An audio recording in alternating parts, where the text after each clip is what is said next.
Hi guys, welcome back to ToK Today. Today we're having an overview look at essay number 5. Just a first look. This is not the detailed ToK Today video on essay title number 5. This is just a sort of brief overview with Gareth, ToK Guru and Mentor, who has joined us today. Essay number 5, do we need custodians of knowledge? Do we need custodians of knowledge? So the first thing students are going to have to say what these needs are that possibly need custodians of knowledge. And also, additionally, what is a custodian of knowledge? Mm-hmm. It sounds almost like Tolkien-esque kind of phrase, doesn't it? I am a custodian of the knowledge. Yeah. I don't. Again, the language is really kind of ambiguous and general. Of course, we need to have some idea about what defines a custodian of knowledge before you can appraise whether we actually need them or not. One of the ways I'll sort of say to my students to think of this is that there are bottom-up processes going on in areas of knowledge. Scientists can try things out in their labs. Mathematicians can try things out on paper. Artists are free to produce art at home, whatever, in their studios. And then there are top-down processes going on, gatekeepers, the journal Nature. If you get published in there, you are a scientist. If you're not published in there, you might not be a scientist, or in other journals. But there's also, we as humans have a really long history of embodying knowledge through single people. So, you might be a Jungian psychologist, or you might be a Freudian analyst, and the very knowledge itself has the moniker of the person. Do we need that? Do we need to put an emphasis on the person that came up with the idea, pluses and minuses, the advantages and disadvantages of doing that? I initially had thought that's what the essay is that custodian of knowledge might be official scientific body in your country, for example, and then the question around, do they protect knowledge so that it's sort of kept reliable and objective in natural sciences, or do they suppress the innovators who are challenging their methodology or their restrictions? But I think that you've introduced a new way of looking at this, which is there's another approach, which is you could argue that the people are the individuals and small networks of people, communities of knowers, are custodians of knowledge. And that certainly goes for indigenous knowledge systems. But you can also make that argument quite easily in the arts, for example. You could probably make the argument in history fairly well as well. It's interesting, actually, because that's given me another way of looking at the actual word custodian. If you look at the arts, the power wielded by curators and gallery leaders, they are, in a sense, through their curation, deciding what knowledge gets exposure, if you like. So it might be quite useful to delete custodian and think about it. Do we need curators of knowledge? Just as a way in, a way to kind of think about the title a bit more differently, to get more purchase on it. And I think also there's another implication that perhaps a custodian of knowledge, rather than impeding new ideas or fighting to save pre-existing understandings of the world, they should be custodian in terms of, or it could be argued that they should be looking out for flaws in the knowledge claims that they're custodian of, and to extending it.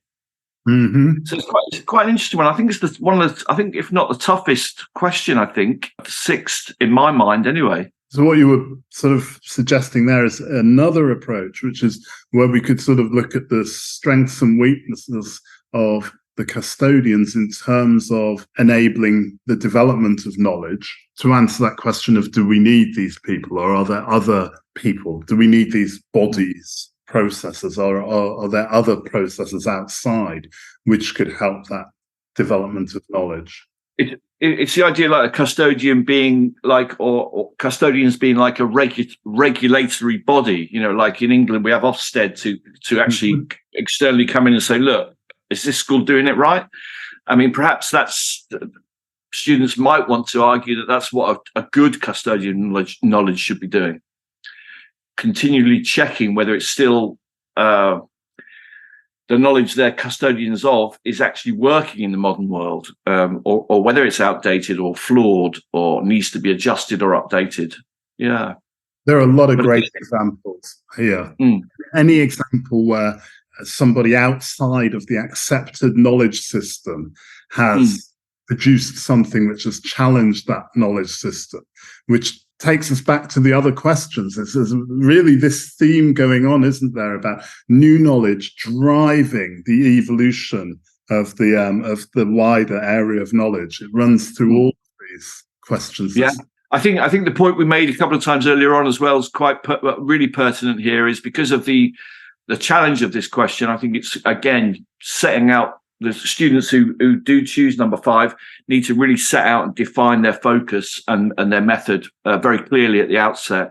Yeah. Yeah, they're all pretty open-ended, aren't they? Okay. Also, splice with this closed. Do we need custodians of knowledge? No. Yes. It is open, but it's also closed. It's not. I think that point you made about the artificial intelligence and them altering the questions because of AI is really interesting. I'm sort of playing that in my head a bit. And I think you're probably right. They've made them more open-ended so that you can differentiate more between the AI-produced ones and the student-produced ones. Because even though AI is amazing, it's also quite formulaic. Absolutely. And I don't think if a student put any of these essay titles into ChatGPT, I think it would be confounded. It's not going to be able to come up with a sort of creative, broad approach that the students will be able to come up with, having done ToK. So, yeah, it won't be a ToK response, will it? The other thing I wanted to say, I thought of this morning, and on to build on the point about students making each essay or the essay they choose their own and defining it quite clearly because of the ambiguity of some of all the essay titles, is I think also students, and I used to say this to my students all the time, the best ToK essays, apart from fulfilling a lot of other criteria, are often, if not always, the ones where you're convinced that the student's been on a genuine intellectual journey.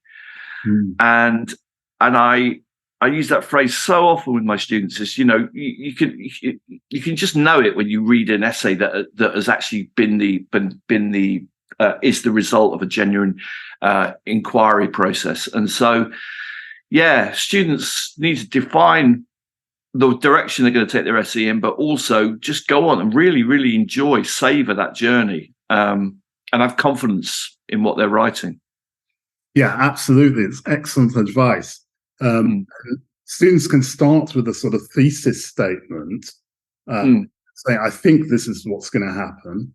And then, they can find their thesis statement is not correct. And that's really a valid thing to do.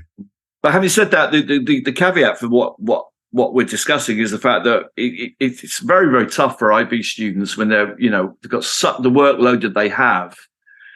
And then you're inviting them to go on a genuine kind of intellectual journey. I mean, each of these essay titles could be a PhD thesis, That's why ToK Today exists, Gareth. Exactly. To make ToK accessible to students. Yeah. That's why we're here. Okay, there we have it. Gareth's views on essay number 5. I found that really useful. I hope that you did as well. And if you did, then give us a like. And if you're writing essay number 5, then hit subscribe so that you get notifications of all of the content I have coming up on essay 5 and the other ToK essays. If you want free download notes or more detailed notes, then head over to toktoday.com, where we have lots of content for you on essay number 5. Stay ToKtastic, my friends.